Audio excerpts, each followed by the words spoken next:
નમસ્કાર દર્શક મિત્રો, હું છું પરમાર અનિશા. તમે જોઈ રહ્યા છો લોક સામના ન્યૂઝ. તો જોઈએ આજના સમાચાર.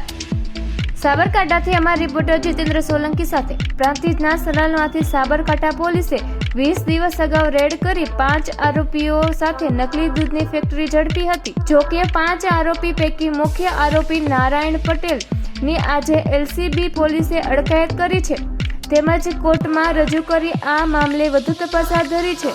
પ્રાંતિજના સલાલ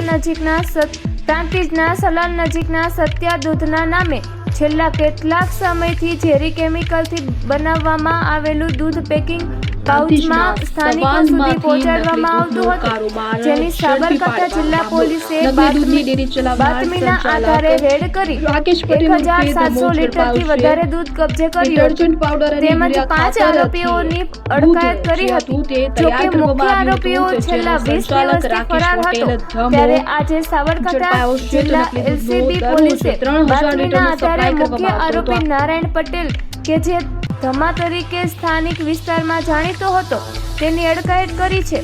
સાથોસાથ કોર્ટમાં રજૂ કરી આ મામલે વધુ તપાસ હાથ ધરી છે.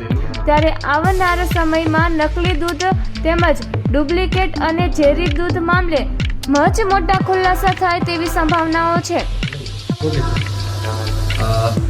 આજથી લગભગ 20 દિવસ પહેલા પ્રાંતિજ પોલીસ સ્ટેશનની હદમાં સત્યા ડેરી પ્રોડક્ટ્સ કરીને એક ડેરી પ્રોડક્ટ બનાવતી એક ડેરી કાર્યરત હતી.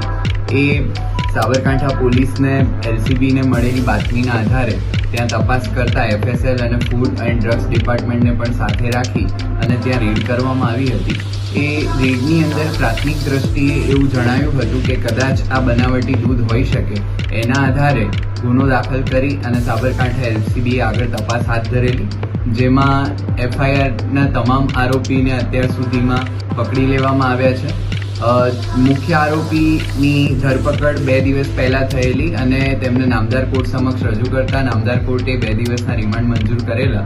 2 દિવસના રિમાન્ડ દરમિયાન પૂછપરછમાં જાણવા મળેલ કે લગભગ 500 લીટર જેટલી ક્વોન્ટિટીનું દૂધ એ આસપાસના ગામમાંથી આરોપી મેળવતો હતો અને એમાં પછી પાણી, way powder, SMP powder, caustic soda, palmolein, soybean oil વગેરે જેવા અલગ અલગ પદાર્થો ભેળવી અને ક્વોન્ટિટી વધારી, એટલે કે લગભગ 1700 થી 2000 લીટર જેટલું દૂધ એમાંથી બનાવતા હતા અને આસપાસના ગામોમાં એ દૂધનું વેચાણ કરિયાણાની દુકાનો પર પણ પોતે પેકિંગ કરીને દૂધ અને છાશ એ બંને આપવામાં આવતું હતું.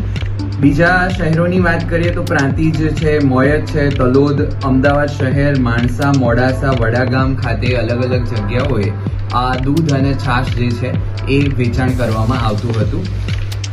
પોલીસને અત્યાર સુધીની તપાસમાં ત્યાંથી કેટલાક દસ્તાવેજો, એની ઝેરોક્સ, વાહનોની આરસી બુક, 2 વ્હીલર વાહનો કે જે વપરાતા હોય, 4 વ્હીલર વાહનો, ટ્રેક્ટર ટ્રોલી સાથે થઈને લગભગ 12,95,000 જેટલી મતાનો મુદ્દામાલ અત્યાર સુધીમાં મળેલ છે.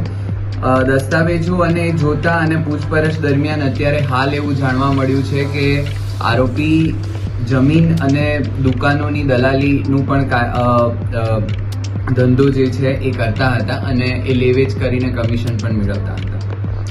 એફએસએલ કે ફૂડ એન્ડ ડ્રગનો કોઈ રિપોર્ટ આવે છે? એના માટેના સેમ્પલ્સ જે છે એ મોકલી આપવામાં આવેલા છે અને એ રિપોર્ટ હજી આવવા પર બાકી છે. રિપોર્ટ આવેથી આગળની કાર્યવાહી હાથ ધરવામાં આવશે. કોર્ટમાં રજૂ કર્યો, ત્યારબાદ શું કરવામાં? નામદાર કોર્ટમાં રજૂ કર્યા બાદ નામદાર કોર્ટે આરોપીના 2 દિવસના રિમાન્ડ મંજૂર કરેલા અને એ 2 દિવસ દરમિયાન પૂછપરછ દરમિયાન જે હકીકત જણાવી તે પ્રકારની હકીકત જાણવા મળેલ છે. તો ફરી મળીશું એક નવા સમાચાર સાથે. ત્યાં સુધી જોતા રહો લોક સામના ન્યૂઝ.